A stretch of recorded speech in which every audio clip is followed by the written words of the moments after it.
Disclaimer. The thoughts and opinions expressed by our guests are not necessarily the views of Tash, Becky, or Be Your Best You podcast. Hey there, lovely people. Welcome to Be Your Best You with Tash and Becky, your go-to hangout for all things spiritual, subconscious, and downright magical. We're here to sprinkle a little mystical wisdom into your everyday life and help you level up your reality.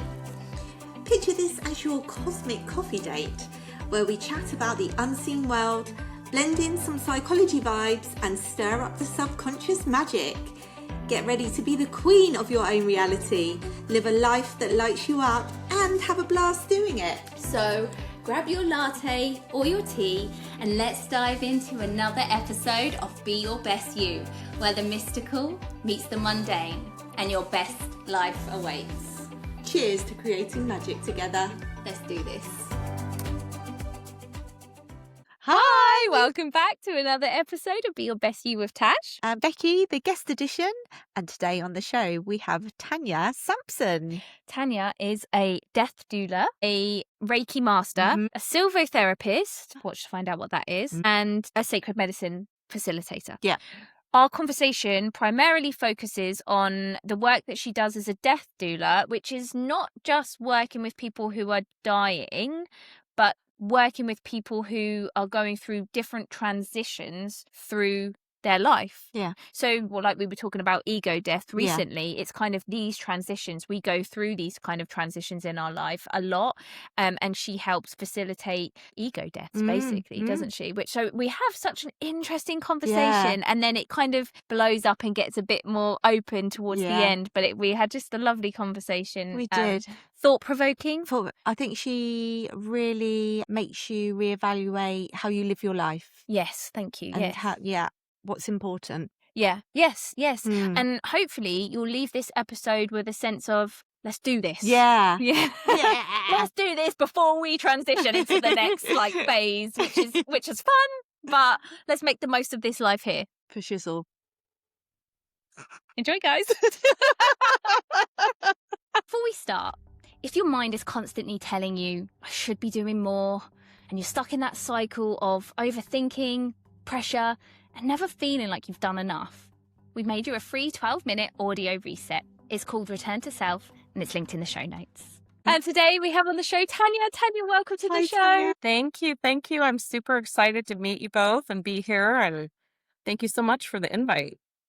Oh, thank you so much for coming on. We're so excited to talk to you. We've got a lot of questions for you already. And we haven't even started. But before we go there, Tanya, could you just explain to everybody who you are and what it is that you're currently doing in the world? Certainly. So I'm going to back up just a little bit.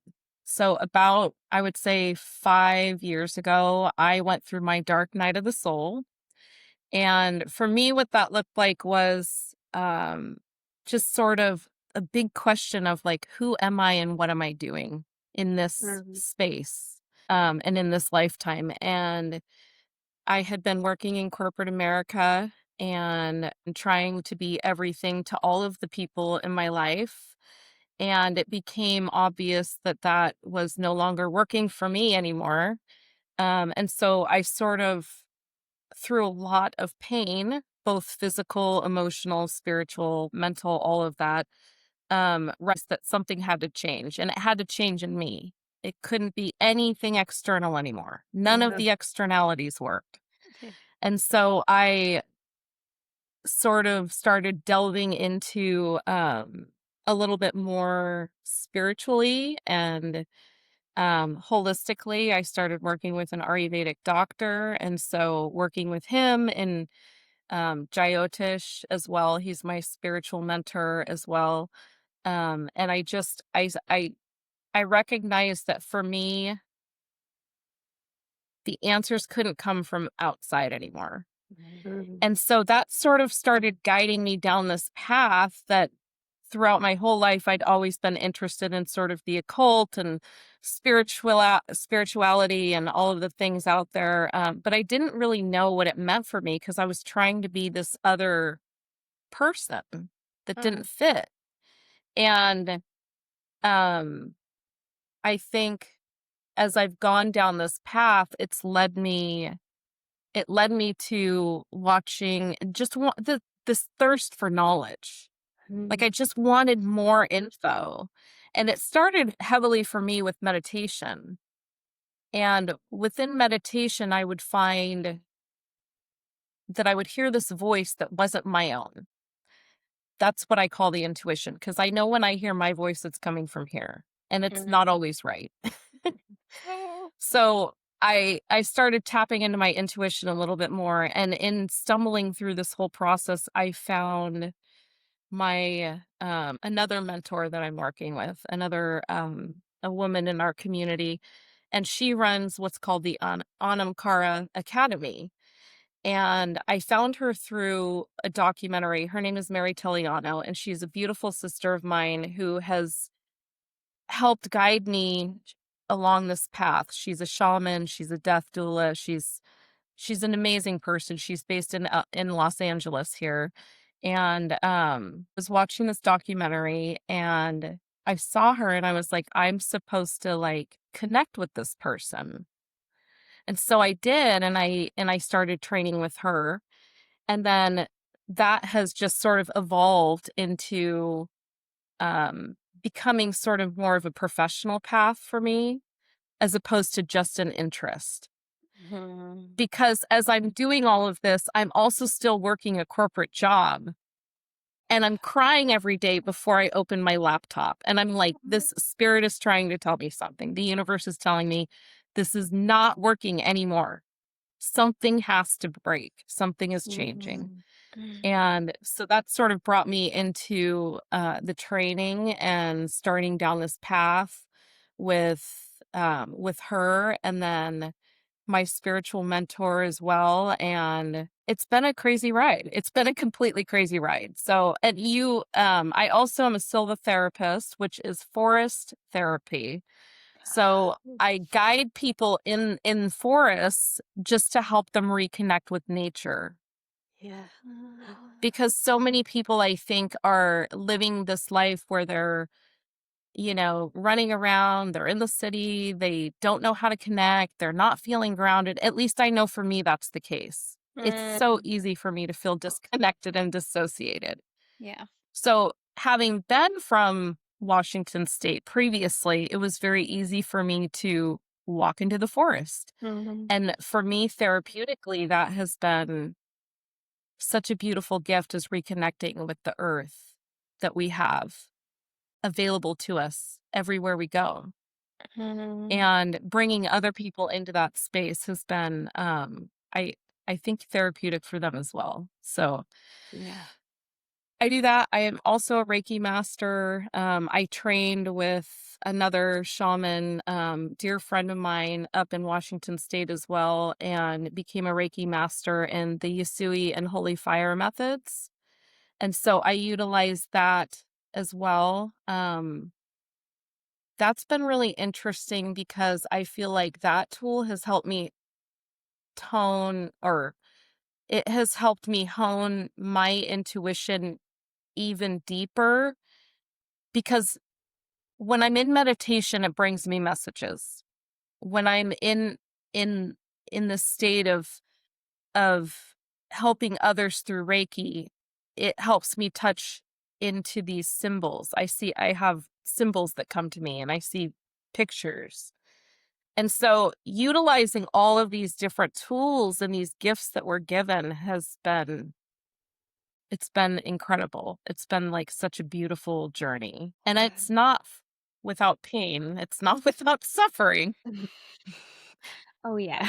So yeah, that's a little bit transition from corporate into not corporate. Yeah, wow. That's so brave, isn't it? Oh To my go gosh, from the yeah. corporate world into this kind of, spiritual world, however you want to call it. It's such a stark difference, yeah. isn't it? But you know, and I hear well, we've had quite a few people on the show, haven't we, that have gone from kind of come from corporate and into this world, because once you feel that pull, it's really difficult, isn't it? Because then trying to be, you know, being that kind of spiritual person within the corporate world, oh gosh, it's really hard, isn't it? I mean, I've never worked in corporate, but I can only imagine from the things that I hear and the way I see that obviously businesses run, and I've seen it through my husband as well. I just think, I don't know how spiritual souls handle that, and the ones that do, I'd take my hat off to them, because it's tough, isn't it? So when you stepped out, are you completely out of corporate now? I am now, yes. Yeah. Completely And how do you transitioned. feel like now you're out of it? What did it do for you? Well, that's a great question. For me, I was struggling physically, and I didn't know what was wrong. And it took me 2 years of going through Western medicine to find an answer, which I didn't believe was the root cause of what was happening. And so then I started working with my Ayurvedic doctor, who's also my spiritual mentor. You know, I don't know how much you know about Ayurveda, but it's a very holistic practice. It's Eastern medicine, and it's about 5,000 years old, but it's based on who you are, not a generality medically. So you're looking at spiritual, mental, emotional, and physical, like on a very deep level. And that became such a huge piece in my healing. And it took probably 2 years of working with him to feel like I was actually in touch with my own body in a way that I was able to heal. And so all of that integration and all of that work has built not just my spiritual awareness, but it's helped me get in touch with my body. And now my body is my guide. It tells me before anything else does what's happening. So it is my truth now. Yeah. It is my anchor. And the minute that something feels off in my nervous system, I've learned to work with that and recognize that something else is going on. And so that's been part of part of my journey. But it was interesting that you mentioned the spiritual souls who work in corporate, in a corporate environment, because for me, what part of my truth was that I was so in ego. I was so in ego, and that's what I saw all around me. And I couldn't do it anymore. So that's sort of like, for the past, I would say 3 years, I've been on this, massive ego death journey, which I know I don't want to say we all go through it. I don't know if everybody goes through it. Yeah, that's a I good think those question, of us actually. who do- Like, yeah, because I think we kind of, I suppose, well, if I think about, you know, through my life, I think that I maybe had, but unconsciously before. I'd gone through one unconsciously, and it kind of just happened without, under my awareness, and I wouldn't have even known what was going on. I would have just thought I felt weird and things were changing. But then I've gone through one where I am conscious of it, and it's a very, very different experience. And yeah, maybe, I suppose, if you're not conscious and aware and doing this kind of work, I could see how you might not necessarily go through an ego death, because if you're just living an autopilot all the time and you're happy to kind of just keep things the same and you don't question anything, you could, I suppose, a lot of people potentially can just go through their life and never growing, and that's fine. It doesn't matter, because you got another life after that and another one, and you can do it then. You know, it's not a problem at all. But yeah, I think once you step into this kind of world, well, sometimes I suppose an ego death can spark you standing into it's stepping into this world. I mean, that's really how Yeah. it worked for me. I changed completely when I was thrown into this world from my mum dying. That was my kind of first ego death. I suppose I was partially conscious about that one, Yeah. really, wasn't I? So yeah, it's interesting, isn't it? Maybe like these big things that happen to us can spark ego deaths, but then also I think once you're then conscious, it's almost like you're encouraging them in a way, aren't you? Because you know you're always trying to grow and you're trying to expand. You feel when you get to that point of, oh, It's like it's yeah, you time. can feel you're going through the phases, can't you? You know when it's coming to the end of one phase and you need to step into something else. But Absolutely. that's where it can be And tricky, isn't it? Yeah. yeah, you can't unknow what you know. And once the seed is planted and you start to give it water, it just grows and it grows and it grows and it grows. And I think it's it's important to know that it may not all happen at one time. I think we go through different versions of that death. And maybe for some people there's like one period where it's huge, which has been my experience. But then I think it's just a constant process after that. And this, once you have that awareness, it's just it expands and it expands. And when you try to put that mask back on, or at least in my case, when I try to put that mask back on, my body just like rejects it entirely and says no. Yes. And that's like you again, like, yeah, going back to your point of what you were saying in your journey, where you kind of the Ayurvedic doctor helped you get back in touch with your body. That is, I think it's like it's an epidemic, isn't it? Like we're all so, well, a lot of us are disconnected from our bodies. We're disconnected from our higher selves, but particularly our bodies. And it's something that I definitely had to do very early on, well, like you, very early on in my journey. I realized how disconnected from my body I was, and I had to get back into it, because I just think we're all just living so up here, aren't we, in our heads and in the future or in the past, and we're just not, we don't actually, we take our bodies for granted. I don't think we realize, like you said, it's a messenger. Our bodies are messengers, and they're continuously communicating with us, and not just in, you know, like, oh, I get tingles, or, you know, you feel this, or you've got a gut feeling. It's like your aches and pains, your ailments, the things you think are illnesses or diseases, it's just your body trying to tell you, like, hey, you've not been listening for quite a while now, and now it's kind of solidifying into a disease or some kind of, you know, illness that you've been diagnosed with by medical doctors. And I think people who are in like constant pain as well, that aren't coming at it from like those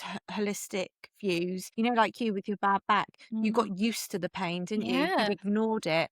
So you can imagine what that's doing to other areas of you that are trying to speak louder than that constant pain. You just can't hear it. No, and I think as well, like, that was another reason why I was so out of my body, I realised, because I was in constant pain from the time I was 16. So I fractured my spine when I was dancing when I was 16. And I had been in constant pain since then. And yeah, I think you have to tune it out. I had to come out of my body because it was painful and uncomfortable to be in my body. Absolutely. But it is, isn't it? And when this is where I just think it's fascinating, because this is a perfect example, because yes, I fractured my spine when I was 16, but why did I fracture my spine? Why did I have the weakness there around my lower back? And it's all around, you know, my like feelings of safety and security. And when you look in my childhood and the things that I've obviously had to work through emotionally that have kind of fed into my trauma, and the things that have kind of built me as who I am, you can see that that's really, really relevant.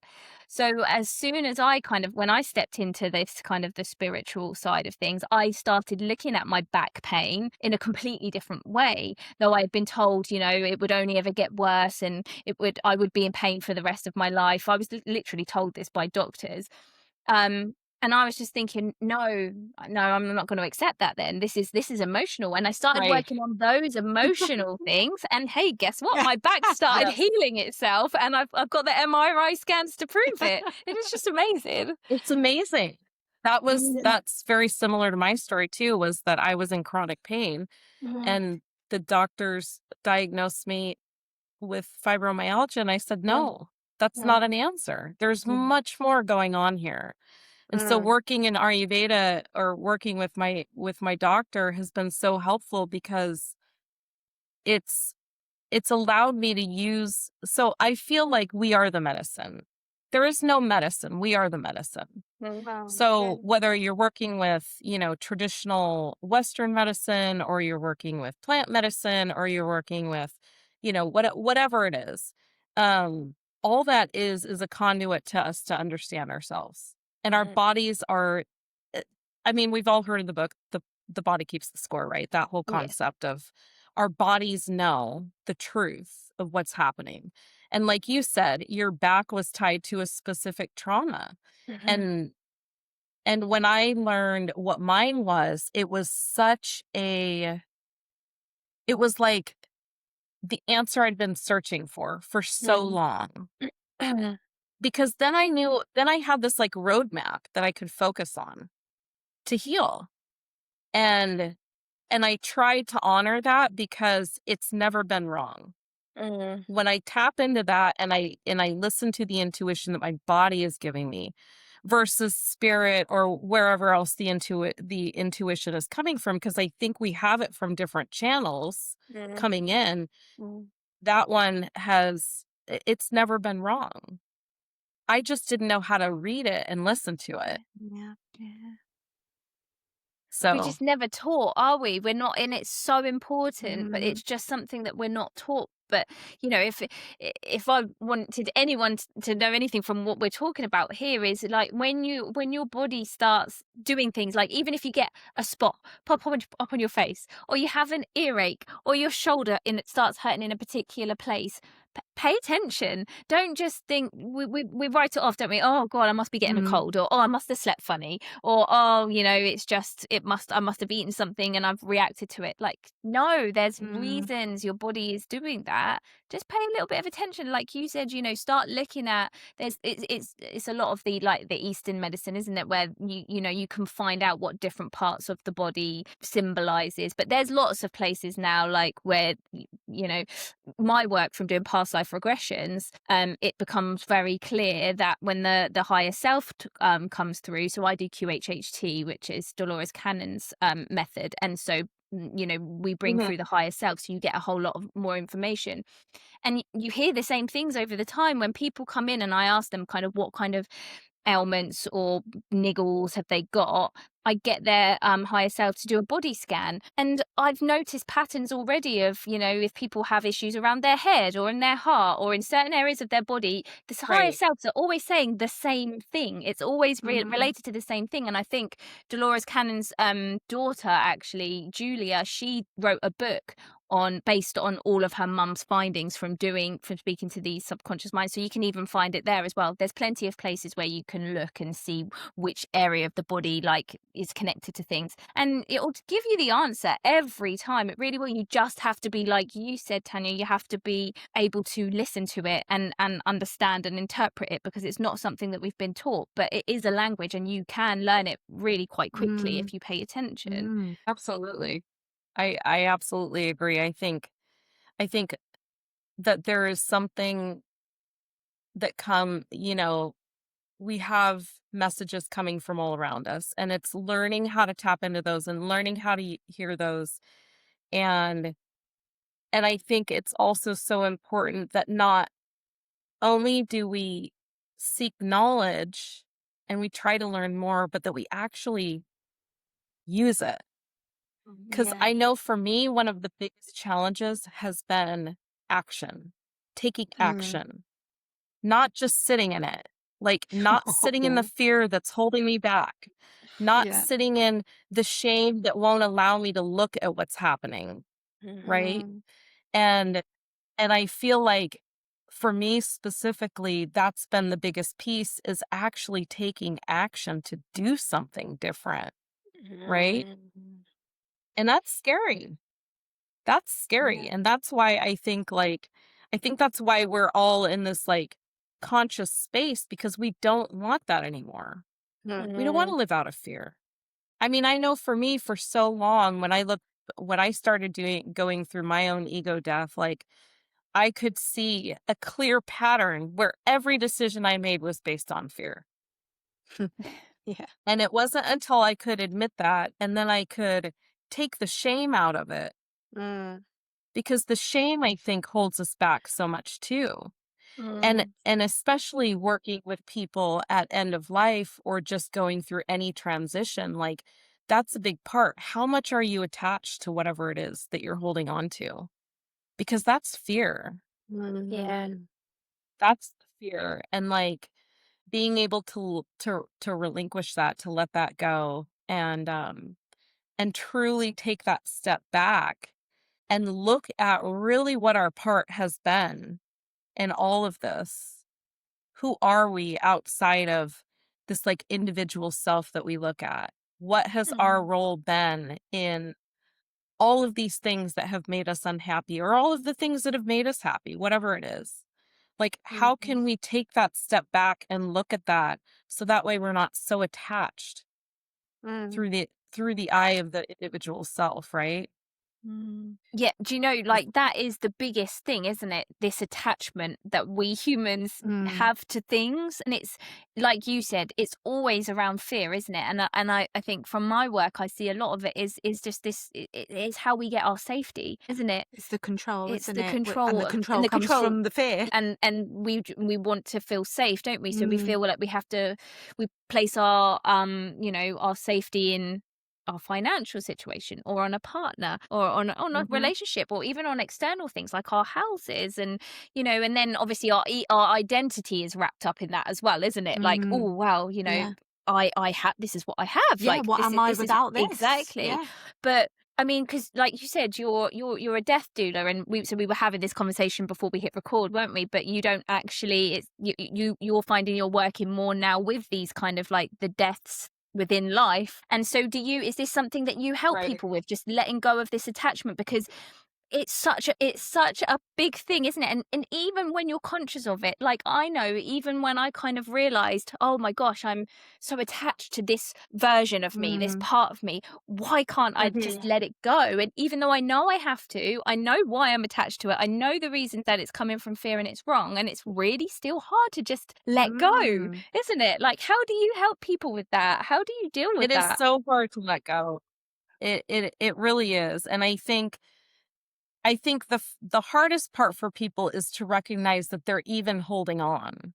Mm-hmm. Yes. To like truly integrate that inside of oneself, to feel like to have that recognition. I am holding on to this. Why am I holding on to this? Whether it's a physical item, or it's a person, or it's an addiction, or whatever it is, we're holding on to those things for a reason. And it's because we don't like how we feel about something, because we want to feel differently about whatever that is. We feel all of the insecurities or the fears or whatever is driving that. And so one thing that that I have found helpful in my work is helping people identify, what are those things that you're holding on to? What are they? Are they external?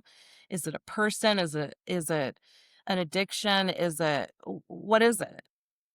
So identifying that, and then there's so many layers to all of this, right?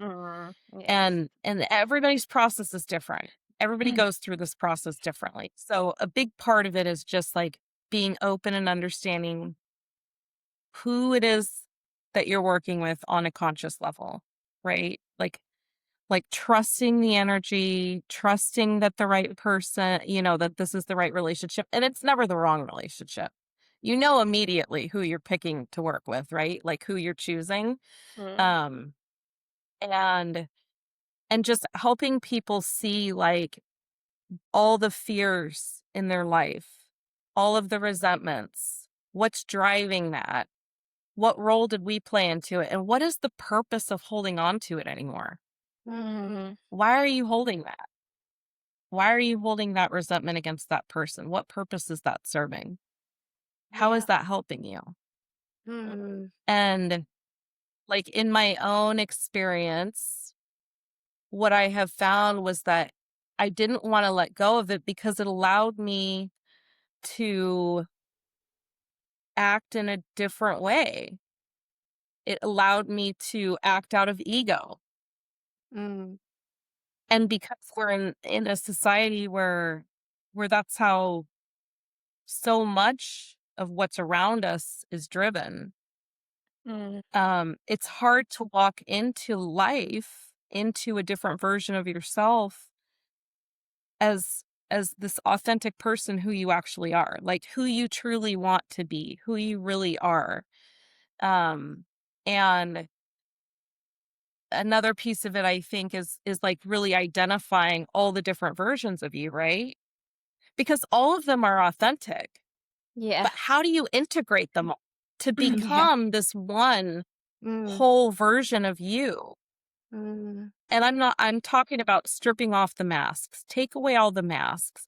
Like, look back and how many, like, the way I see it now, it's so funny because I can see the 8-year-old girl come out in me when I'm, talking to my mom or whatever the situation is. Or I can see the 14-year-old girl, or I can see the 20-something-year-old woman, right? And I see all these different versions of me.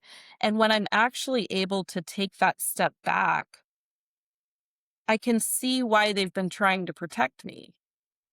And now I get the chance to protect them because I've learned how to work with all of them and hold space for them. And so that's what I try to do with clients. Is let's identify these people who who have been protecting you Yeah. and help you hold space for them now, Mm-hmm. right? Wow, I love that because so powerful. yeah, because when we're trying to do this kind of inner work, shadow work, whatever you want to call it, there's loads of different names for it. It's all the same thing, isn't it? Just doing this inner work. I think there's a Right. tendency to kind of want to fix yourself, get rid of certain parts of you, because you think that they're bad. We're judging them as bad, aren't we? And, Yeah. we're trying to look Mhm. for something that's actually right. But like you said, all these parts, it's not about getting rid of anything or seeing them as bad. It's really, really helpful to think of them as protectors, because that is what all your kind of parts of you and your subconscious mind as well. Obviously, I do a lot of work with the subconscious mind. It's always trying to protect you. It doesn't do it in the best way a lot of the time, but more often than not, it's started from a time where it really was protecting you from something that you did need protecting from in your childhood or in a certain time of your life, and it was necessary at that point. But the problem is you step out of that stage, you don't actually need protecting anymore, but it carries on doing it because it's just Right. it's learned and it's a habit. It's just what we want.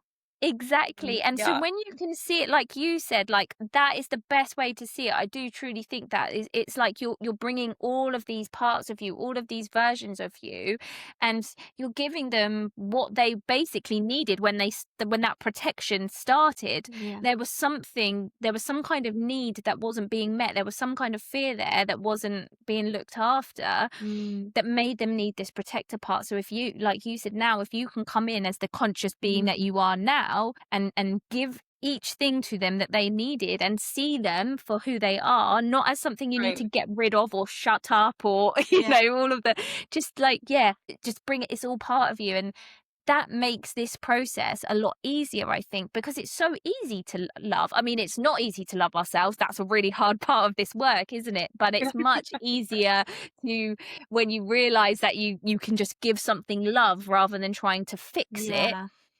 It goes the same Right. for when you're trying to help people out, your friends or your family. They Mm. don't want fixing. People don't want fixing. They just want to be loved. They want to be held, and they want to be heard and listened to. And you have to do that with the different parts of you as well. It's no different. Mm. Absolutely. And it's so interesting because I don't know about for either of you or anybody else, but now I see the different versions of other people. Yes. And it's beautiful. It's Yeah. beautiful because because I never recognized it in myself. But now that I do, and it's not about judging and it's not about good or bad. It's just seeing it and being able to work with that and understanding that this person is still hurting and this version of them is coming out for one reason or another. I think like understanding that, especially, and I say this the day after our Thanksgiving holiday, it can be a challenge. Like family is the biggest challenge, right? Family Yeah. is our biggest mirror, and it can be some of the hardest work that we do, but like being able to see that, I think, and coming from that place of compassion, Yeah. coming from that place of compassion and just recognition that we're all doing the same thing. We're just at very different parts of that. And as people are dying, if they haven't done this work prior, it can be it is very fear driven. Right. It's incredibly difficult for people to face mortality of their human form. And I think that everybody's journey is different, but like, I don't look at death as just being end of life anymore. No. I used to. And 10 years ago, I had cancer. And so I had to face my own mortality for the first time at age 39. Wow. And I think that was the big turning point for me, was like, oh, hey, at some point, this is all going to end. And it's funny that I say that now because that was my thought at the time. But even when I was younger, I remember being at a funeral. I think it was my grandfather's funeral. And I remember it like it was yesterday. It was the first time that I had any experience with death. And I was at the funeral and all my family is around. My mom and my sister are there. My dad's there. I can see it like it was yesterday. And I just had this sense of, oh, it's so odd to me that everybody is sad because he's still right here. Oh. He's still here. Like I still had that, like, that feeling. And so for me, it was like this very confusing experience. And, and still to this day, I think we all have spirit guides, animal guides, whatever it is, angels, whatever it is that come to us. But never thought of death as an ending. I just don't. And then when I had cancer, what happened was I had fear override all of it. And so it almost like blocked what I knew intuitively to be true, which was that death is not the end. Because Yeah. we're all still energetically connected forever. Energy doesn't die, right? And so I think like what's been really interesting is on this whole journey, the more I fight it, the more pain it is. So I know that it's funny for me to laugh at it now because I fought it for so hard for so long. Because these things would happen. I would have these symbols or these like dreams, very vivid dreams or experiences where I felt dissociated, but really they were all messages. And as I've leaned into it, it's honed all of that. And it's made it much easier to help others as well. Because now that I have had some of these experiences happen, it's like I want everybody to have it. Yeah. I want everybody to feel this way. I want everybody to know that, the truth, which is that we're all energy and it doesn't die just when our body goes, And I Yeah. some of us are blessed that we have that understanding and that awareness. And I think, like you had said, this isn't the only time that we get to do this. Like karmically, yes. Yeah. In this version though, I think I still hold pain when I see others who are unable to give themselves that experience. And so that's why I'm so fascinated in this. Is Yeah. there a way with plant medicine? Is there a way with the shadow work? Is there a way to help people have a softer transition? Mm. Whatever it is, whether that's at end of life or not. Yeah. Yeah. Quick pause, lovely. If you're exhausted from trying so hard and your body just won't let you slow down, we made a free 12-minute reset to help you feel calm, safe, and grounded again. It's called Return to Self. Link in the show notes. Yeah. Do you, so when you are helping people at the end of life, do you find when you've like enabled them to release all this fear that they've been holding on to, do you see a change in them? You know, do they let go? Do you know what I'm trying to say? You know, does that make sense? Yes. Yes. There are different ways. And I think a big part of it is the energetic shift that happens. It's like with anything. I'm sure both of you have experienced that with clients too, where it's like all of a sudden there's the exhale, that recognition. Or even with a loved one, as you've had a loved one passing and you say it's okay, and they know that it's okay. It's because they've come to peace with it. Mhm. And there are I've heard some stories that are pretty intense about people who won't let go, and the Yeah. things physically that will happen, that can happen, are I haven't seen anything like that. And I'm not going to go into detail, but it can be very, very painful to watch. Creating space for people, and not just the dying, but also the ones that are around them, the ones that are Yeah. grieving, helping them through the grief process, helping them to let go Mm. is a huge part of it. Because if somebody else is holding on to a person who is passing, that can make it almost harder. Yeah. Mm. Yeah, because you hear Because loads of stories, don't you, where people they haven't died, and then their loved one who's been like, you know, holding vigil next to them goes out of the room, and then that's when they Yeah. cross over. right, You just hear it so many times, don't you? Yeah. yeah, absolutely. Or you see, like, we have this commingled energy with people, these energetic imprints, and you see these stories about these couples who, like, one of them will pass and then within days the other one Yeah. does. Mm. And I have had experiences with people where that energy is so commingled that it's like it's inseparable until the work is done, until that contract ends, right?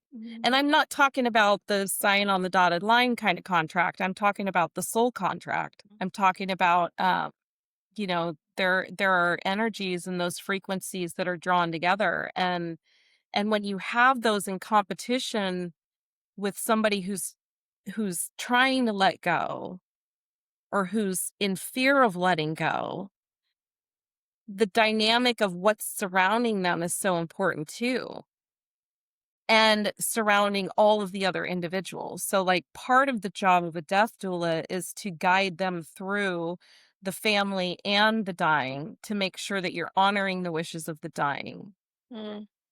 and helping the family members understand what those wishes are. And then sort of, sitting in the middle and ensuring that the passing is soft and not, and it's not always, Mm. it's not always, but um I think also part of that is our contract. Like, what are we here to do? What have we not learned in this lifetime that we're taking back karmically to the next? Do Mm. we feel like we've accomplished that? Is there anything left unsaid? Is there anything um that we need somebody to know? Is there anything we have to let go of? What is all of that? And I think that the sooner we go through that process, the easier it is to like go through that list when we're at death's door.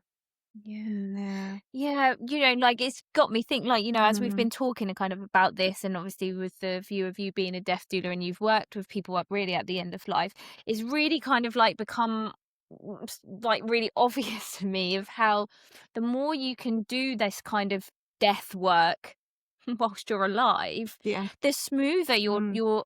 your death transition will Mm. inevitably be, because if you're constantly Yeah. practicing becoming unattached to your external, to all the things that you place importance on that is not within you, and also I believe with like, just connection as well, because like we said, all relationships, that they're not all relationships are loving, but they do teach us things, don't they? I think Yeah. connection is just the most important thing. So Mhm. but like if you can learn through life to become unattached to those things, to allow them to flow, to allow yourself to flow through them, and things to move away, knowing that new things are going to come in, I can only imagine, and obviously I can't speak to this for certain yet because I'm not there yet at the moment, hopefully, not that I know of anyway, but when I am ready to kind of, and I am facing that kind of like inevitable transition, it's almost like, well, you said the exhale, it's almost like I feel like I could just go, Yeah. it's time to Yeah. step into that next room. It's just Mm. walking into that next door. There's Like, no fear. no, I've got this. Like, it's the same. It is the same thing. It's just a It's the different same thing. transition. Yeah, and it just doesn't. It's just Absolutely. it just makes me, I mean, I know, like, I do not have a fear of death. I fear the way that I'm going to die, and I hope that it's not a horrible drawn out Right. death, or it's not something traumatic, obviously, like that. I don't want it to be painful. Ideally I fall asleep in my bed next to Oh. Becky, like, oh, let's go. But like, so okay, fine, I fear that, but the actual death process, I don't have any fear at all. I'm just like, come on, bring it on. What's next? What am I going to remember? What am I going to see? And I have excitement for it. Right. But I just think that that's such a powerful thing to have when you're actually living, isn't it? Because Yeah. I also know that before kind of my awakening, I just thought I believed that we went into oblivion. We just cease to exist after we die. Mm. And it wasn't a very nice Oh, belief to that's have. horrible. That's It really horrible. wasn't very nice at all. So it's made life better Exactly. Yeah. knowing that there is. Well, this I isn't think not the end. I think it's interesting too that you just said that at one point you believed that we just went into oblivion, because I think that for me, I'm just going to speak for myself here. It doesn't matter what religion you are. It doesn't matter what your belief in higher power is, whatever it is. Once you step into this space and this world, it's constantly evolving. Mm-hmm. So I was raised in a very traditional Catholic environment. Oh, right. Yeah. Wow. I don't identify with that, but I am so grateful for that knowledge, because it planted the seed that sparked my interest in all things spiritual. So what it's evolved to today is entirely different. And so much more beautiful and so much more just expansive. And I think that if we're able to embrace that understanding too, that recognition that it's okay to let go of old ideals, let it go. Yeah. It's not serving any purpose for you to fight for some identity you don't identify with anymore, just because somebody else wants you to. Yeah. Yeah. And so the earlier that we can do this work, the much easier it is at the end, right? It's all transitions. And to me, transition is another word for death. Yeah. That's what I've learned. It's just another word for death. It's the death of something old and the birth of something new. And those are the two biggest events in life, birth and death. And I have found that the more and there's a grieving process to all of it. So that's part of the work of a death doula too, is like helping people walk through the grieving process. Like for me, I have had some major life things happen recently. I'm going through a divorce. I've moved cross country. I've left my 2 dogs that I love dearly. I've left all my friends. I mean, everything that I've known for the past 40 something years. Wow. Gosh. That's a So grieving brave. process. Yeah. But also, like, I remember a few years back, I went through my dark night of the soul. I emerged. I went through this health stuff. It's all been on this amazing road to stepping into my higher self and understanding that, like, I was like, my body was saying no. I was saying no. My mind, my spirit, everything was saying, you can't do this anymore. You just want to be happy. That's what I kept saying. I just want to be happy. So when we talk about manifesting, I laugh now because I'm like, I manifested the death of my entire old life to Yep. step into this because I couldn't do it anymore. And so much of this knowledge is like it's not just learned, it's all experiential. And so if I can take that and help anybody else walk through that process in a softer, easier way, that's all I want to do. That's my purpose, Yeah. you know?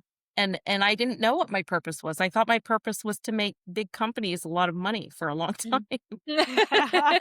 Oh my gosh, yeah. No, you're so right. And it is, this is when you step into this world. I hear this over. I know it's my story as well, and I see this with all the guests we speak to. You kind of go through it yourself, and then you just can't help but you want to share it with other people. You want to help other people because it's Yes. like you said earlier. Like, I want everybody to feel the way that I I want felt. everybody to know this. Yes. Yes, Yeah. absolutely. I want everybody to have this expansion. I want everybody to understand that we're all tapped together consciously. Like, there is no individual person in the consciousness. Like, that's our ego talking. We think it's all about us. It's absolutely not about us at all. The consciousness doesn't care about us as on the individual level. Nothing can happen without us all together, you know? And that's just energy. So whether you're looking at it from a scientific perspective, a spiritual perspective, a metaphysical perspective, it's all the same thing. And like, I think it was the podcast that just dropped, I can't remember her name, but the astrophysicist that came Oh, on. Rosa. Yeah. Yeah. Yes, I was just listening to that and I loved what she said about how she became a physicist and learned about the limitations of it. Yeah. And I have always believed that, like, science barely scratches what we all already know. But I love how it backs it up. Yeah. Yeah. Yeah. I You know, totally agree. we have these, like, yeah, I love watching,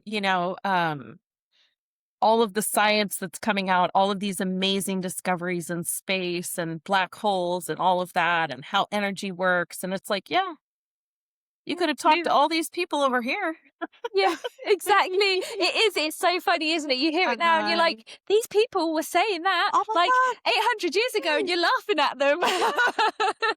But yeah, And they science think is it's just, new information, I don't know, they? it's finally catching up with what people have been talking about for Right. hundreds and hundreds of years. But that we're living in an exciting time, aren't we? And I truly do. I can feel it. Like, I'm sure you can as well. Like, Oh, things yes. are more people are opening up to this kind of stuff. More people are waking up, coming online and having, we see it with all the conversations that we have with all these amazing people all around the world.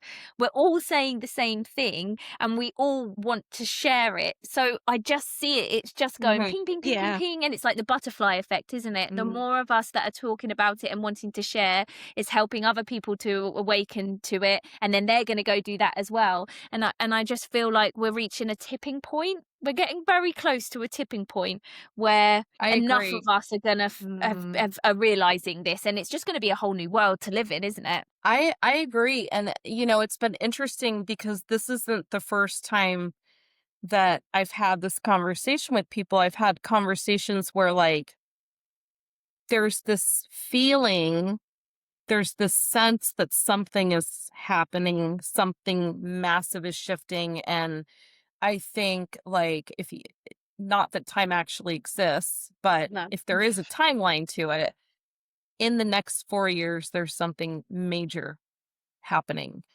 And I think that that's why it's so important right now to like share as much as we can, because like you said, the butterfly effect, but also like for me, the message that I received was that the alchemy is in the action. Yeah. Mm. Oh, I so can true. continue to sit here and learn, Yeah. but Yeah. when it comes to it, nothing's going to happen if I don't take action. So how do I alchemize all of this? How do I take all of this and like actually feel like I'm a part of whatever this is that's happening? Yeah. Because it's Mm. big. Yeah. And honestly, I don't think, like, for people who are listening at home and going, yeah, how do I do that? There's no easy answer and there's no magic wand. It's you got to be brave. You've got to have the courage and you've got to go and do the thing that Oh, yes. terrifies you. And that is, I'm really, really sorry, but that is what you get to a point, don't you, where That it's is the great because truth. you're doing, yeah, you have to. You it's great to learn. You have the awareness, but then you get to a point where it's like, right, and I know now I have to do something Yeah. with this awareness because I'm just learning and understanding and looking at the same things that I already know over and over again.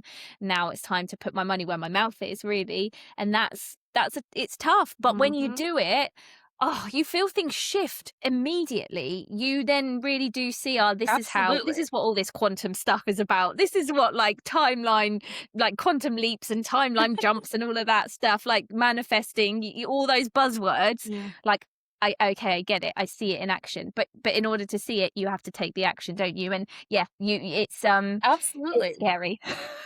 You know, you have to do the next indicated thing, whatever that is. And only you know. Nobody Yeah. can tell you what that is. And that's why it's so important to like start, like learn how to hone your skills, learn how to listen to your body, learn how to treat your body in a way that it becomes the tool that you use, and tap into that inner wisdom, that medicine that is you. You know, take all of it, listen to it, whatever tool it is. You know, some people are into utilizing you know, crystals and sounds, and I think that's great, and I do some of that myself too, but like I have found there's more movement and stillness in meditation for me than anywhere else. If I can just sit with myself in quiet, that's when I hear the truth that's coming to me, whatever that is. But then if I have all of that, but I don't do anything with it, then what's the point? Then I'm just still sitting in fear. Yeah. And like you said, courage. It takes a lot of courage to do any of this work. It takes a ton of courage. I don't care if you're alive or if you're at the end of life or if you're whatever it is. It takes courage to take action. And if like for me, having that recognition was huge, because otherwise I would still be crying every time I open my laptop. Yeah, yeah, bless you. Well done. You're so brave. You are you are so brave. And I think, like, obviously we've been talking about death as in like, let's talk about death as in when we actually leave this physical body. I find when I'm, get myself stuck in these patches of I'm taking in all the knowledge, but I know I'm not actually taking the action. I always fast forward myself to when I'm on my deathbed in this life Yeah. and I'm just about to transition and think, am I going to think to myself, why didn't you just do that Exactly. thing, Tash? Yeah. Why didn't you just do it? Because this is the benefit. Like I feel so lucky to have facilitated so many past life regressions where I take the people to the end of their life, to their death scene every time. And the wisdom that comes from there, the things that I hear people saying are the same thing over and over again. I wish I had just done that. I wish I hadn't worried so much. I wish I had spent more time in the present moment. It's the same things. And I just always fast forward myself to that, and it gives me that kind of oomph to think, because I'm not scared of death anymore. So it's not coming from a place of fear or, oh my God, I've got to get this done before I die. Because I also know that, well, if I don't do it in this life, I will do it again in the next life. but do I want to? Right. I want to just get it Do done. you I want want to to? That's Yeah. the question. exactly. I What don't do you want want in the to. next lifetime? Yeah, I want my Exactly. next life to be up leveled. I want to be working on something different. I don't want to come back and do this again. And then Right. that sometimes just gives me the little kick up the backside to go, right, just go do it, Tash. Yeah. Come on. What have you got to lose? You're going to Yeah. be dead soon anyway. And I then mean, like, that's That's so it. true, isn't Yeah. it? We should all I be think doing that's this. interesting. That's interesting about, you know, I think this is something that I read that I wanted to share here, but it's like the 5 regrets of the dying. And maybe this is something that you've heard before, but this is by Bronnie Ware. 1 is, I wish I'd had the courage to live a true life. 2, I wish I hadn't worked so hard. 3, I wish I'd had the courage to express my feelings. Mm. 4, I wish I had stayed in touch with my friends. And 5, I wish that I had let myself be happier. Yeah. Oh, yeah. Oh, I And don't that want one to be gets like me that. every time. Yeah. Yeah. Because it's That that, one isn't it? gets me Let every time. myself feel happier. We Yeah. are the ones that We're in stop ourselves control. from feeling Yeah. happy, and but we're in the ones that are in control of allowing ourselves to feel Mm. happy. And it is a choice, isn't it? We create our Everything is own a choice. suffering. We do. Hmm. Yeah. We absolutely do. And Yeah. and, then, and so much of that suffering is attachment based. yes, agreed. Totally agreed. And having that compassion to allow ourselves to make mistakes but learn from them, and to love people but let them go, because everybody we love we will lose. That is the ultimate truth. That is, and do you know what? That's so funny you said that, because I just literally just recently, like with a lot of the work that I was doing for myself, and I couldn't just crack the one last thing, and I knew it was about abandonment and me feeling abandoned, and that was what it came down to. It was actually my dog that helped me realize it, because it's always our animals, they're awesome, but it was my dog, and I came to that very same conclusion. It's like, I'm so terrified of loving because I'm worried about the feeling of the loss. And then it was like, I eventually got to this, the kind of, you get down and you work your way down to the root, and I was like, right, okay, anything I love I'm always going to lose. And it was almost like a place of acceptance. I accepted it. In accepting it, kind of the fear went away, and I can't explain it, but it gave me such peace. It sounds so stupid and it sounds so simple, doesn't it? But it was like, when I actually it said to doesn't sound myself, stupid at all. no, it was just so powerful. So I was like, right, okay, yeah, I'm gonna lose everything I love. So then do I choose to not love anything? Exactly. Or do I choose to love it and Yeah. then be grateful for the time I had and know that more love will come? It's not an ending source. I will allow more love in. And they've not gone anywhere. Exactly. As well. No, Yeah. you're right. And it's funny that you said that, because for me, I learned the same way through losing my dog. Yeah.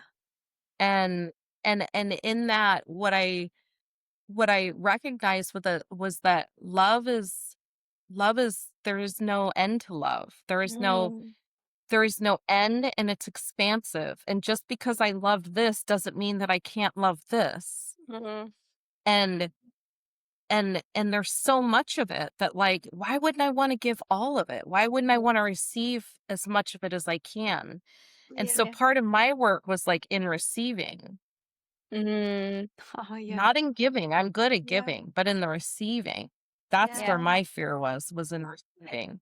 And pets, like, I started, so after I was laid off from a job this was a few years back, and my dog had passed, and I mean, she was like my first dog. She was my soul dog.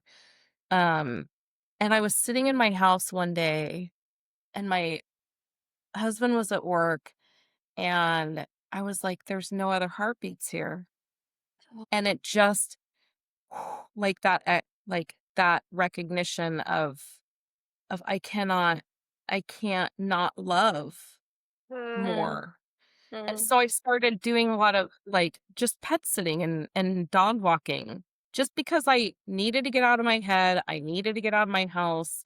and I needed to like reconnect with something else.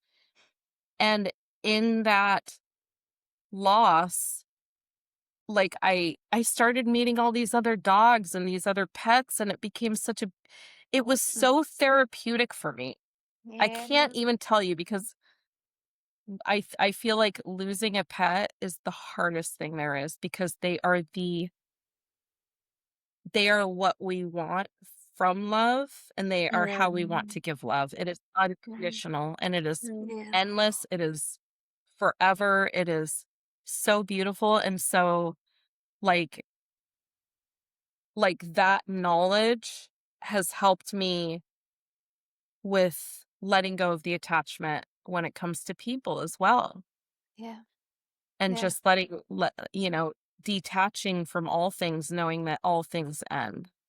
Yeah. So it's so crazy, isn't it, that we both just had the exact same lesson, like learned that same lesson in the same way. Like, yeah, that's crazy. Wow. I think pets have a lot to teach us.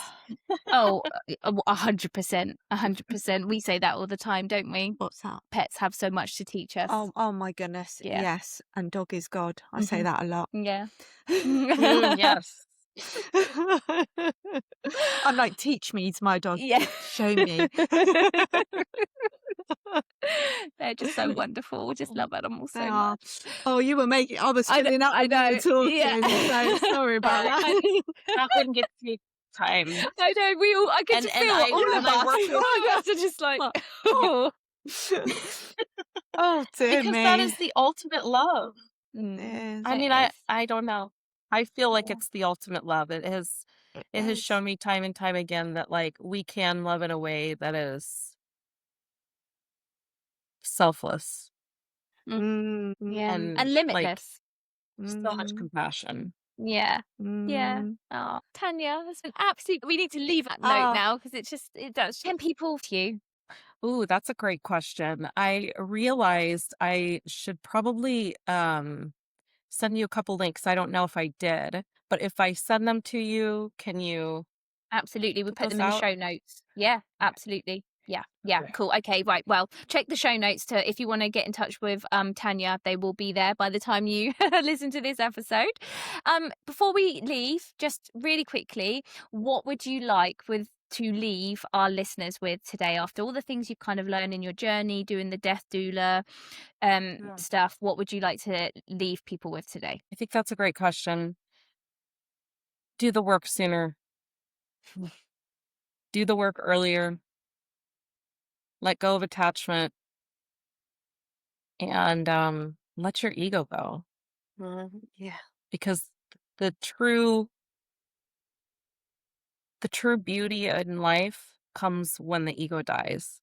Yeah. Amazing. Thank you. Thank you so much. It's been an absolute pleasure talking to you today, Tanya. Thank you, Tanya. And we will see you guys. Oh, you're so welcome. We'll see you guys next week. See you later. Take care. Bye.